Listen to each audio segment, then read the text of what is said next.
back to our channel. We're really energized after watching the latest episode. We just needed to get up here and tell you everything that's going on before Summer's return. She can be a huge help to Phyllis in her plan to thwart Victor's nefarious schemes and Matt's hypocrisy, because the troubles in Genoa are completely out of control and we need to discuss them. I cannot believe they actually did it. I am screaming at my screen right now because Phyllis Summers just pulled off the most epic, jaw-dropping, legendary move of the entire year, and I am so entirely here for it. I mean, we all knew Phyllis wasn't just going to roll over and let Victor Newman destroy her life and steal Summer's conglomerate without a fight, but this is next-level genius. React first, explain later, right? Okay, so Phyllis just found the ultimate smoking gun, the holy grail of blackmail, the absolute undeniable proof that Matt Clark has been faking his amnesia this entire time. And not only that, but she found the receipts proving that Victor Newman is the one pulling Matt's strings to launch a covert war against Kane Ashby. I am literally shaking because this changes everything.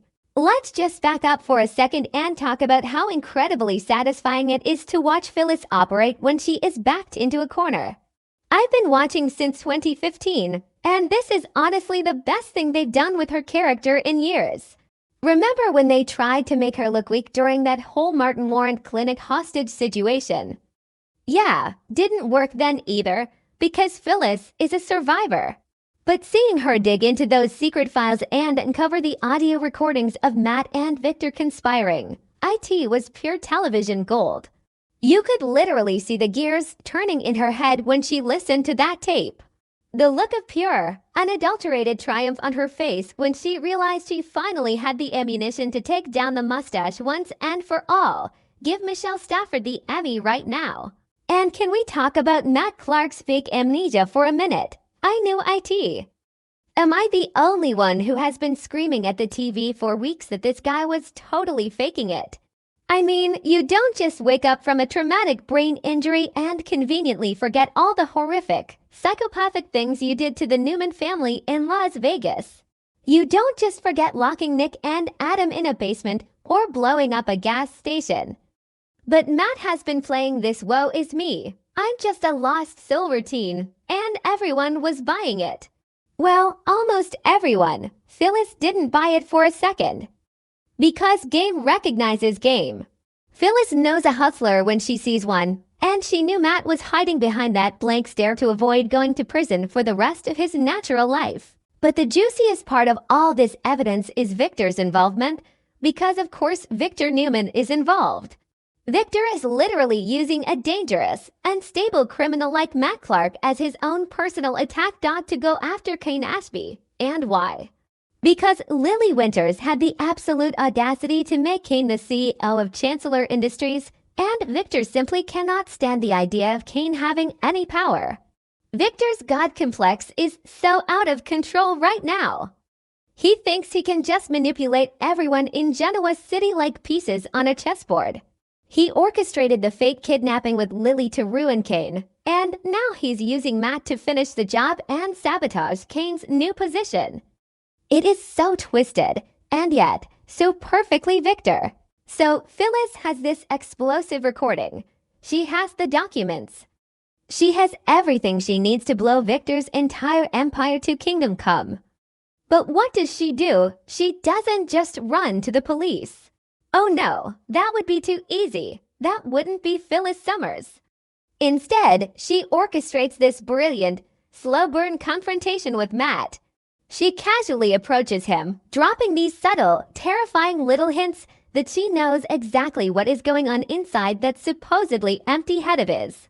I was gripping the edge of my seat during this scene. She's smiling that dangerous, predatory smile of hers, talking to him in circles, making him sweat. You could see the exact moment Matt realized he was dealing with someone way smarter than him. And then, she drops the hammer. She pulls out the undeniable proof, the recordings, the documents. The absolute confirmation that he is faking his amnesia and acting as Victor's lapdog. I mean, the sheer panic in Matt's eyes was delicious. He thought he was so untouchable, hiding behind this fake memory loss, thinking Victor's protection made him invincible. But Phyllis just ripped that safety net right out from under him. She cornered him beautifully. She essentially told him, "I own you now, and honestly, I am living for this dynamic."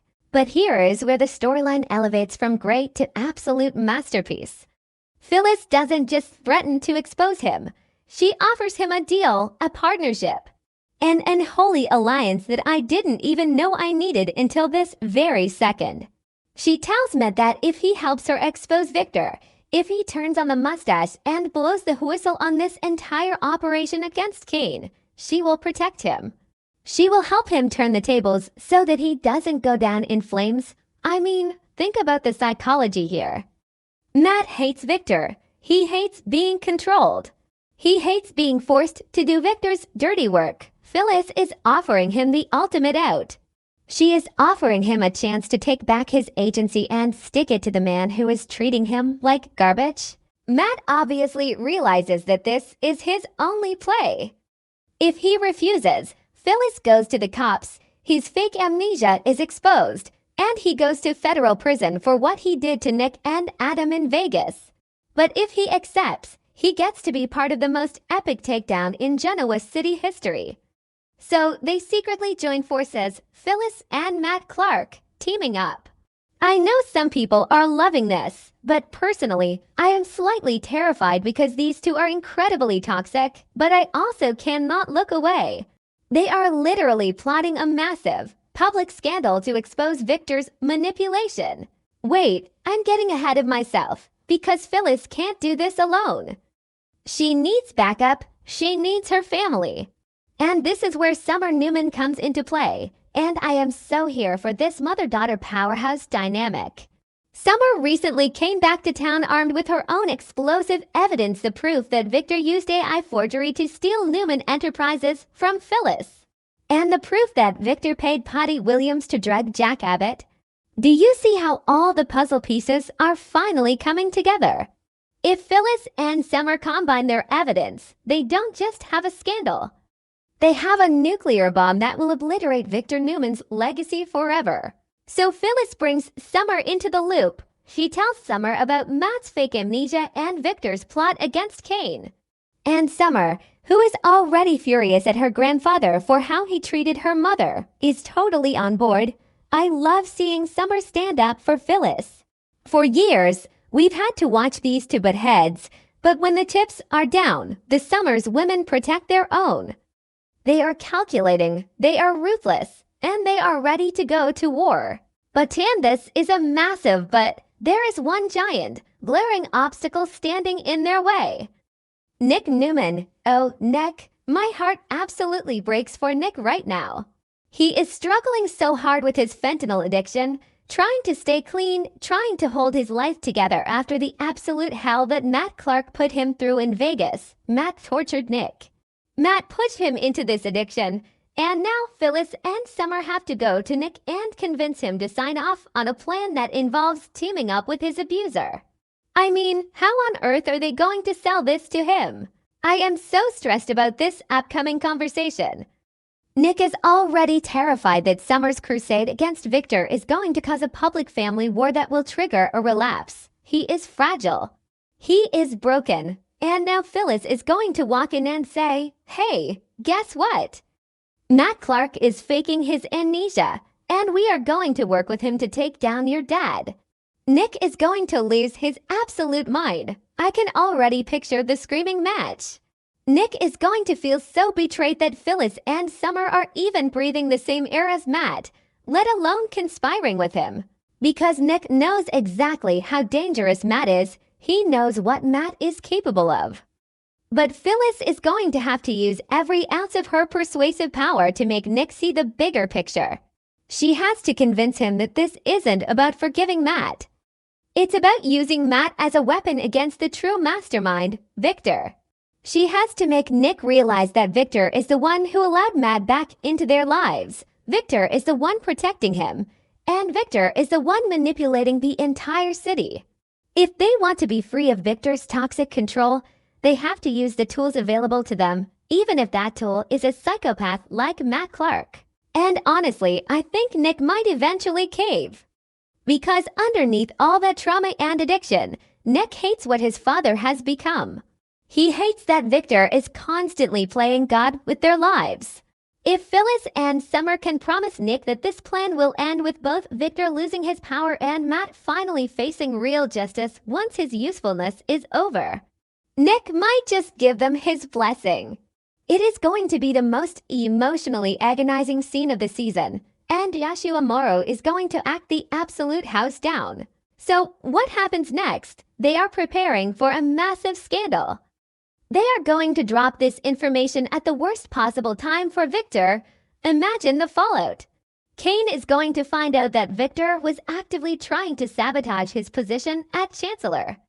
Lily is going to realize that her deal with Victor was even more poisoned than she thought. The entire business world of Genoa City is going to see undeniable, recorded proof that Victor Newman is a corrupt, manipulative puppet master. He uses fugitives to fight his petty corporate wars. I am counting down the minutes until this all blows up.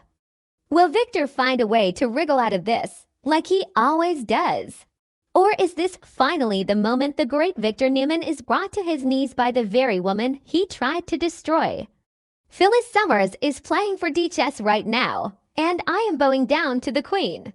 Let me know what you guys think in the comments, because I'm going to be obsessing over this until the next episode airs.